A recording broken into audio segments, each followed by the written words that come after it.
যাই হোক, যেহেতু হাসিনা তার সর্বোচ্চ ক্ষমতা ব্যবহার করে ফেলেছে, ক্ষমতায় টিকে থাকার জন্য পুলিশ, বিজিবি, প্যারামিলিটারি সব ব্যবহার করেছে, এমনকি সশস্ত্র বাহিনী ব্যবহার করে কারফিউ পর্যন্ত জারি করেও ছাত্র জনতার বিরুদ্ধে পরাজিত হয়েছে।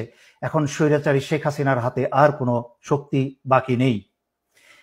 সেই কারণে স্বৈরাচারী শেখ হাসিনা বাংলাদেশের চিরশত্রু ভারতের ষড়যন্ত্রের কে আহ্বান জানিয়েছে বিডিআরের মতো আরেকটা হত্যাকাণ্ড ঘটাতে।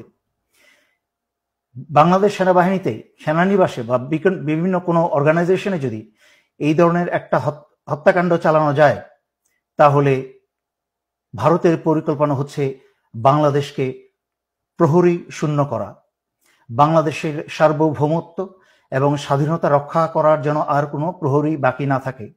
তাই নিজেদের মাঝখানে রক্তক্ষয় শুরু করে দিয়ে সেনাবাহিনীর অফিসার এবং দেশপ্রেমিক সেনাদেরকে হত্যা করে হাসিনা বাংলাদেশের ভিতরে ভারতীয় সেনা প্রবেশ করাবে। তার উদাহরণ আপনারা দেখেছেন এবং শুনেছেন। স্বৈরাচারী শেখ হাসিনা ভারতের সাথে গোপনে বাংলাদেশের বুক চুরে রেল চলাচলের ব্যবস্থা করেছে। যেই ভারতের রেল বিভাগের ভারতীয় সৈন্যের সংখ্যায় প্রায় 70,000 প্রশিক্ষিত সৈন্য, তারা যে কোনো সময় যে কোনো প্রয়োজনে এই উপমহাদেশে যেখানে ভারতের রেল চলে, রেল যোগাযোগ আছে, সেখানে প্রয়োজনে তারা মুহূর্তেই হাজির হয়ে যেতে পারে।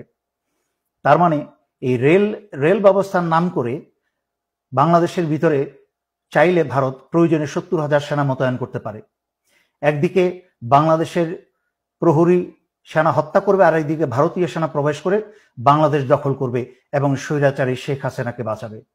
আর তার দায়িত্ব সম্পূর্ণ চাপাবে হচ্ছে জামাত শিবিরের উপরে, এবং স্বৈরাচারী শেখ হাসিনা বলবে যে এই কাজ করে শুরু করেছে বাংলাদেশ সেনাবাহিনীর ভেতরে থাকা জামাতের লোকজন বা শিবিরের লোকজন, যা স্বৈরাচারী শেখ হাসিনার চোরপুত্র জয়ের মুখে থেকে আমরা বেশ কয়েকবার শুনেছি যে সেনাবাহিনীর ভিতরে জামাত শিবির আছে। সুতরাং আমি সকল জনগণকে অনুরোধ করছি, আপনারা এই মুহূর্ত থেকে অত্যন্ত সচেতন হয়ে যান। কোথাও আপনারা একা থাকবেন না। কোথাও আপনাদেরকে বাসা বাড়িতে এলাকায় যদি পুলিশি হানা হয়, তাহলে আপনারা সারা এলাকার মানুষ ঘিরে ধরবেন এবং ছাত্রছাত্রী তোমরা সবাই পকেটের মাঝখানে তোমরা মরিচের গুঁড়া রাখবে। কাছের থেকে এসে ছাত্রলীগ, পুলিশ যারাই তোমাদেরকে ধরে নিয়ে যেতে চাইবে, তাদের চোখে মুখে মরিচের গুঁড়া মেরে দাও। এটা হচ্ছে ন্যূনতম তোমাদের ডিফেন্স। তাছাড়াও হাতে যা পারো তোমরা রাখো সংঘবদ্ধভাবে। নাও আসছি সর্বোপরি সশস্ত্র বাহিনীর প্রতি। ইতিমধ্যে 57 জন ভাই হারিয়েছেন, তখন কোনো পদক্ষেপ নেন নাই ভাইদের বাঁচানো। দেশ ভারতের দখলে চলে গেছে এই স্বৈরাচারী হাসিনার কারণে।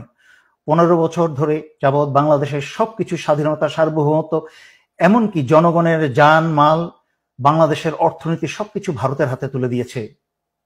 আরো অপেক্ষা করবেন নিজের এবং নিজের স্ত্রী সন্তানের রক্ত দিয়ে? এখনো সময় আছে। আজকে রাত্রে ভোরের অপেক্ষা না থেকেই আপনারা অস্ত্র হাতে জরুরি অবস্থা জারি করে সারা বাংলাদেশের ক্ষমতাবার হাতে তুলে নিন এবং ছাত্র আন্দোলনরত ছাত্র জনতার সাথে কাঁধে কাঁধ মিলিয়ে বাংলাদেশ রক্ষায় দাঁড়িয়ে যান। আমি বাংলা সংগ্রামরত, আন্দোলনরত ছাত্র ছাত্রী জনতা এবং দেশপ্রেমিক সশস্ত্র বাহিনীর পক্ষ থেকেই স্বৈরাচারী শেখ হাসিনার সরকারকে বহিষ্কার ঘোষণা করছি। স্বৈরাচারী শেখ হাসিনা সরকার আজ থেকে বাংলাদেশে সম্পূর্ণ অকার্যকর ঘোষণা করা হলো এবং স্বৈরাচারী শেখ হাসিনার আওয়ামী লীগের যে কোনো সদস্যকে পেলে আপনারা গ্রেফতার করে জেলে সোপর্দ করুন।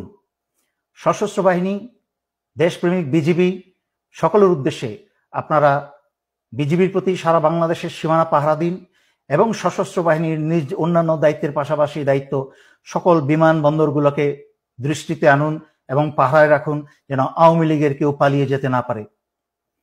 এবং সর্বোপরি এই কথা বলছি, ক্ষমতাভার গ্রহণ করার পরে বাংলাদেশের ভেতরে যেন ভারতের কোনো রয়ের সদস্য যেন এরা না থাকতে পারে, তা যা ব্যবস্থা করার করুন। বাংলাদেশের মাটির ভিতরে, বাংলাদেশের সীমানার মধ্যে যেন যেখানেই রয়ের সদস্য পাবেন এদেরকে আপনারা খতম করে দিন।